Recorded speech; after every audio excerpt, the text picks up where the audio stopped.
సరే ప్రతి ఒక్క స్టూడెంట్‌కి జీకే అనేది అదొక సముద్రం, ఓషన్ లాంటిది కాబట్టి ఎలా ప్రిపేర్ అవ్వాలి? ఎక్కడి నుంచి ప్రిపేర్ అవ్వాలి? ఏ సోర్స్ తీసుకోవాలనేది చాలా పెద్ద డైలమా క్వెషన్. అసలు దాన్ని ఏ విధంగా ప్రిపేర్ అవ్వాలి? ఒక స్ట్రక్చర్డ్‌గా ఏమైనా చెప్పగలుగుతారా? డెఫినెట్‌గా అండి.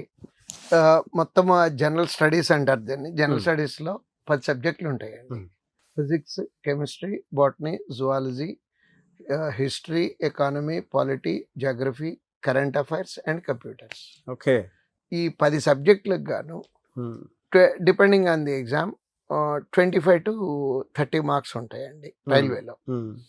ఈ 25-30 మార్క్స్‌లో వీలునన్ని ఎక్కువ తెచ్చుకోవాల్సినటువంటి పరిస్థితులు ఇప్పుడు వస్తున్నాయండి. ఎందుకని?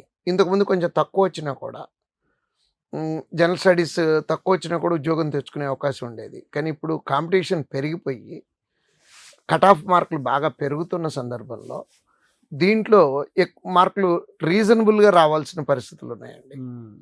ఆ సబ్జెక్ట్ చదువుకోవటం ఎలా చదువుకోవాలి, ఏ సోర్స్ చదువుకోవాలి, అన్నిటికన్నా అద్భుతమైనటువంటి సోర్స్ ఏంటంటే 6th క్లాస్ నుంచి 10th క్లాస్ వరకు ఉన్న ఈ సబ్జెక్ట్ పుస్తకాలండి.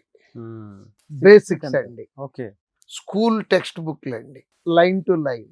ఇది అయిపోయిన తర్వాత ఎన్సీఆర్టీ బుక్స్ అండి, స్టాండర్డ్ బుక్స్ అండి అవి. ఓకే.